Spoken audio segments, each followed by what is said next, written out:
Hey YNR fans!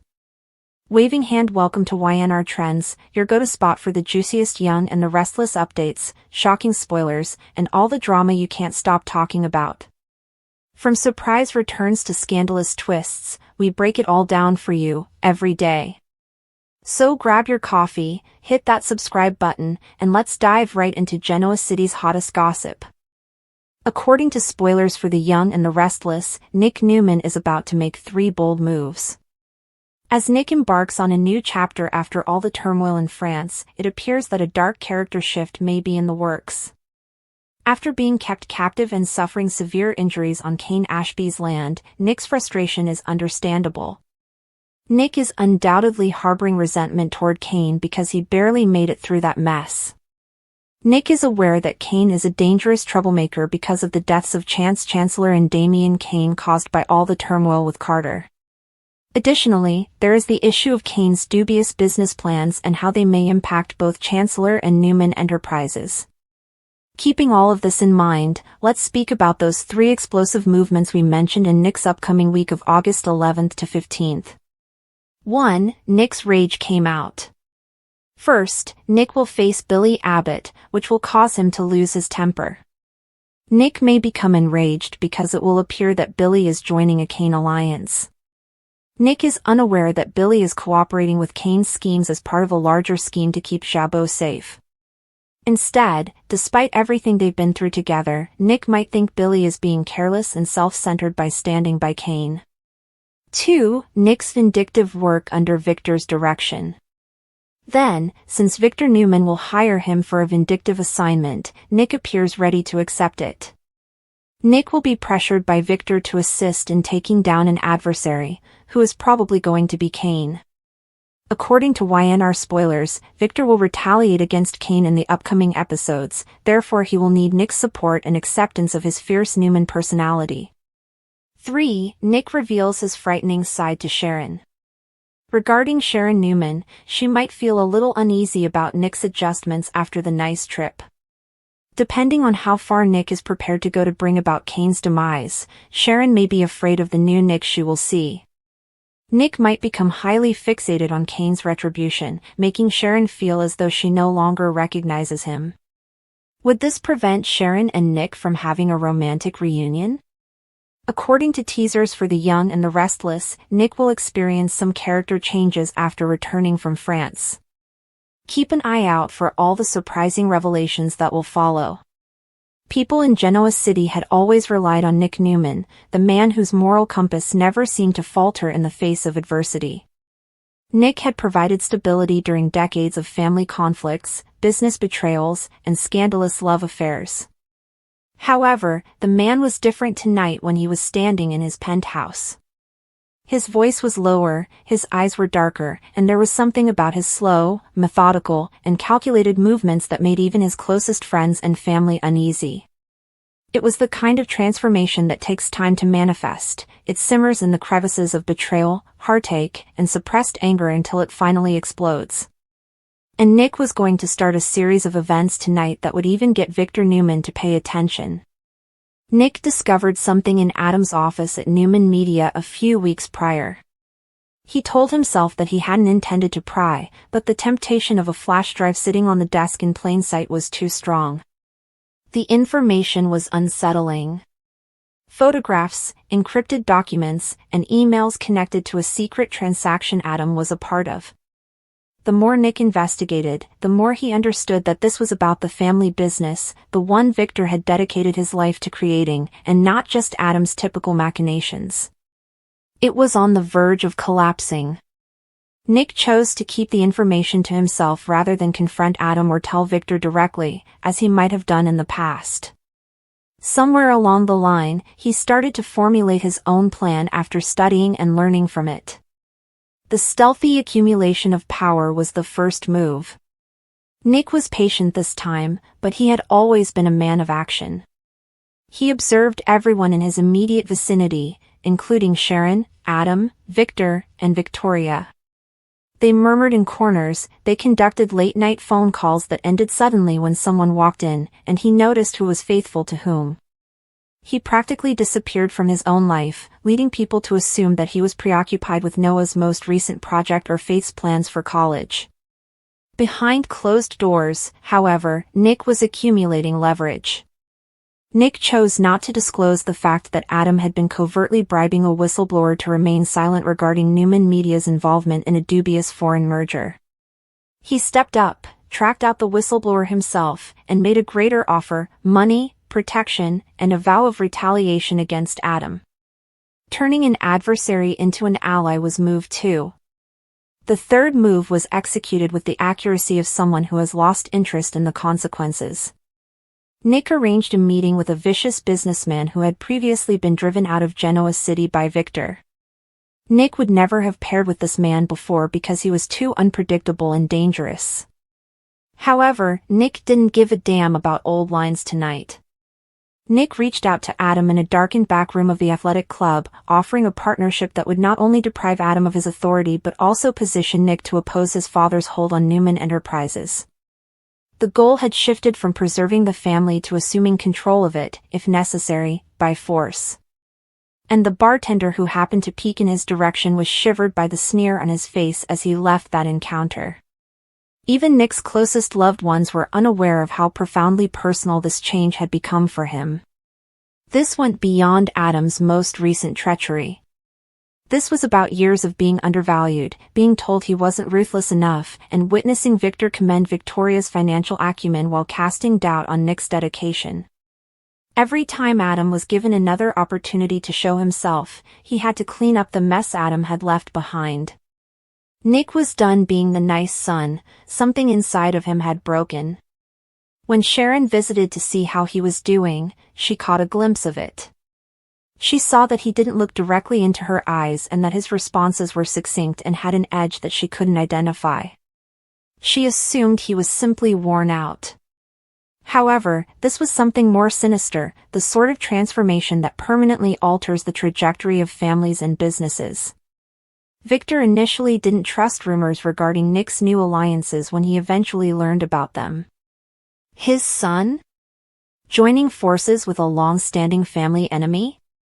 The Nick Newman he knew didn't fit it.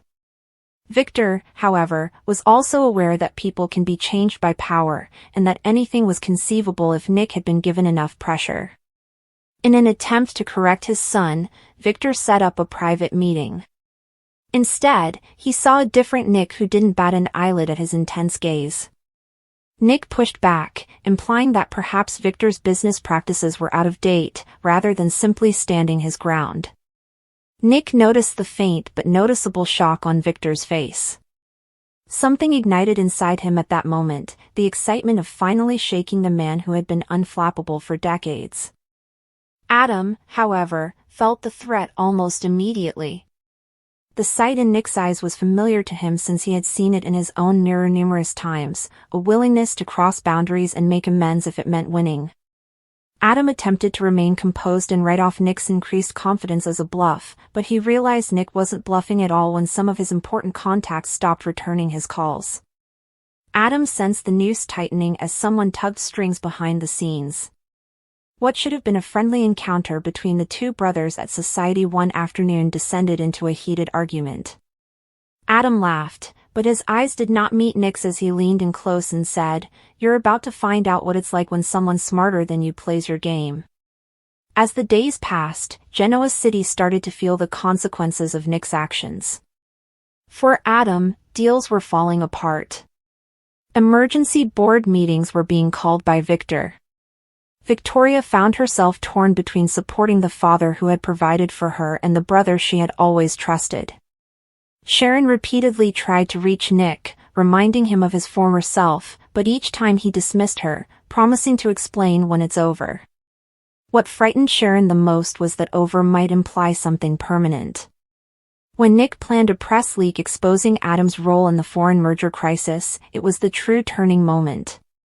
Reporters were encamped outside Newman Media within hours after the story went viral on the internet. Adam had no evidence, yet he knew immediately who was responsible. Nick's strategy was brilliant because every action was layered, insulated, and hard to link to him specifically. Nick only smiled and told Victor that perhaps it was time to think about a different type of leadership at Newman Enterprises when Victor summoned him into his office and demanded answers. It was deafening how silent Victor was at that time. In Genoa City, people were now more concerned with Nick's willingness to go than with whether he had changed. Additionally, Nick Newman wasn't considering the repercussions for the first time in his life. Victory was on his mind. Someone who didn't merely play the game but meant to win it at all costs took the place of the nice son. If you would like, I may go on and develop the remaining passages to reach the 2,000-word limit, illustrating Nick's psychological collapse while intensifying the betrayals, Sharon's confrontation, and Victor's response. This is currently around 1/3 of the way there. At Crimson Lights, Lily and Chelsea happened to cross paths. Chelsea acknowledged that she knew Kane was Dumas and expressed her sympathies for Damien. When Kane had unexpectedly arrived in town a few weeks prior, Chelsea remembered that she had felt something wasn't quite right. Kane had been lying about a method to enter and exit the chateau the entire time, which horrified Lily. Lily understood that if Damien and Chance had been able to escape France earlier, they could still be alive. Lily growled that she would never be able to forgive Kane for the killings. Chelsea recalled that Kane had claimed to know Dumas well, but he had fled when she pressed for further information. Lily argued that she didn't recognize Kane at all and that he wasn't the man she had married anymore. When Kane's father re-entered his life, Lily had a suspicion that he had changed. She thought Colin's masterwork had been the invention of Aristotle Dumas. Chelsea assumed that Kane was preparing a major project in Genoa City because he had been buying real estate there. Lily revealed that although her family was vigilant, she was unsure of how they could defend themselves against an unfamiliar enemy. Lily complained that the twins were unaware of Kane's existence as Dumas and that she was unsure of how to explain to them that their father had been deceiving the public for 6 years. Lily asked about Connor and Adam.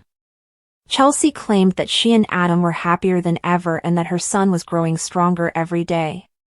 Lily pondered whether Victor tugging the strings was difficult. Adam was finally emerging from his father's shadow and becoming his own man, Chelsea chirped. Lily recalled berating Kane for misleading her and insisting on knowing how they would explain things to their children as she sipped her coffee. She gazed at the harmless text conversation she had had with Charlie and Maddie prior to her departure for Nice. Lily tried to arrange a time to speak with the twins by leaving a voicemail. Kane wanted to share some things with them, so she pleaded with them to contact their father. Victoria, Claire, and Nikki commiserated at the Tack house over their difficult day. Kyle hurriedly said that he had encountered a delivery man outside when he arrived with a bunch of flowers. According to Victoria, Nate sent the flowers because he was in Chicago with Amy setting up Damien's burial and was unable to attend Cole's memorial. Nikki cautioned that Victor would undoubtedly be upset if Kyle rode to the service with the family. According to Claire, Kyle had volunteered to join them at the ceremony, but she had protested, arguing that he shouldn't have to enter like an unexpected visitor.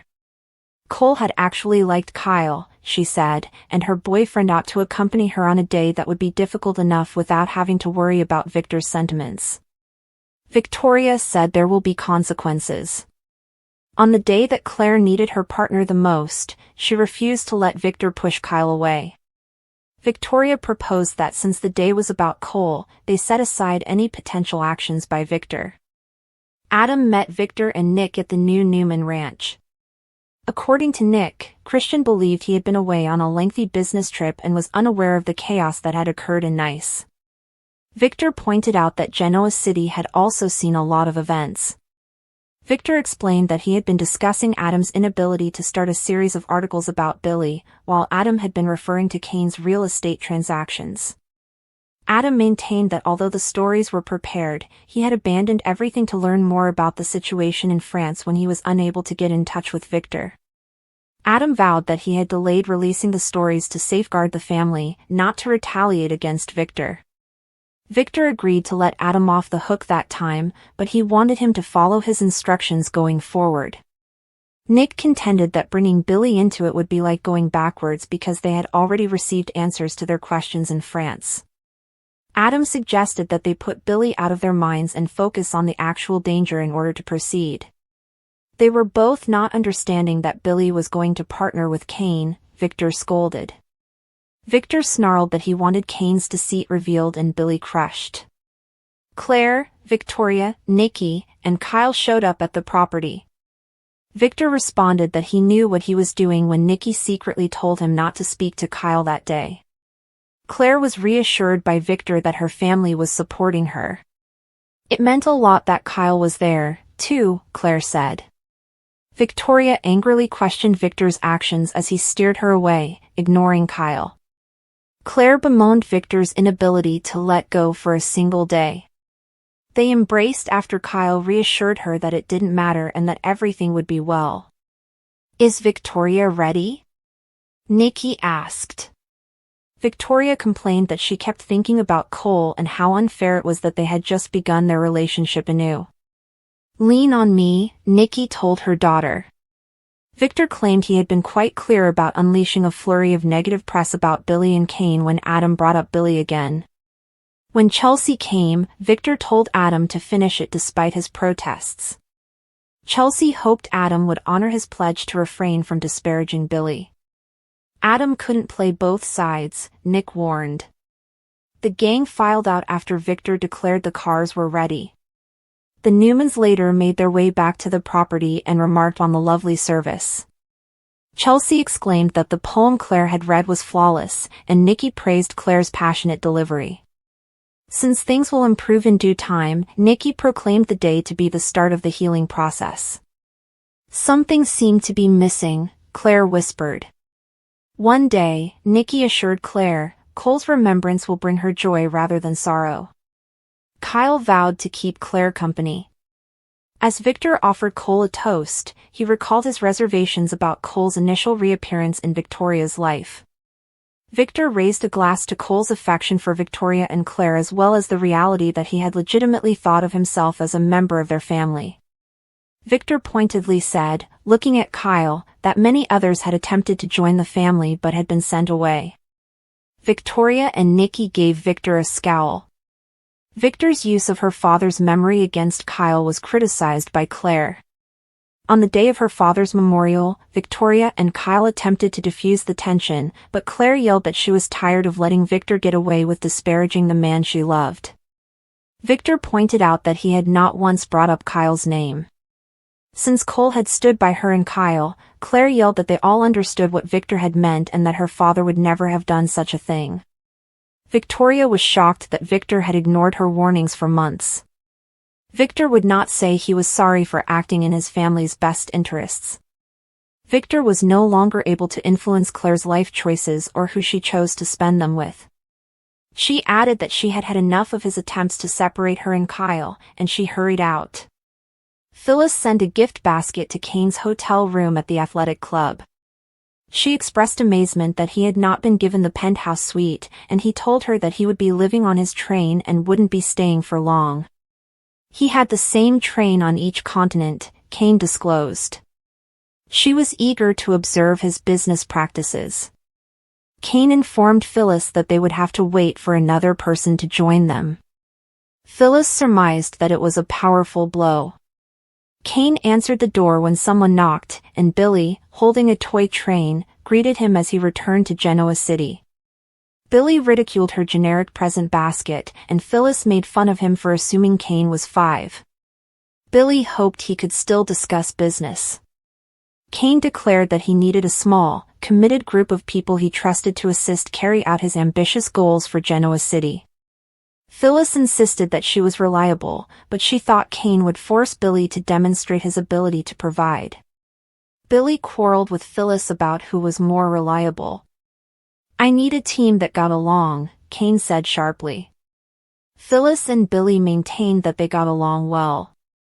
Since Kane had left Genoa City, Phyllis offered to give a list of her accomplishments. Billy, who knew Chancellor quite well, snorted that it was a small list. Kane disclosed that he also had Jabot and Newman on his agenda. Billy was pallid, according to Phyllis, but she wouldn't mind if Kane undressed Jabot completely. Kane asked if Billy had any issues going for his own family business. Billy inquired as to Kane's definition of targeting. Kane clarified that his goal was to combine all of the significant businesses that made Genoa City unique into a single, powerful organization. Billy thought it was impossible, but Kane declared that everything was doable if you had a plan and the money. Kane said that he was ready for the criticism, which Billy anticipated. Billy supported pursuing Newman, but he questioned what Jabot had done to merit what seemed like retaliation.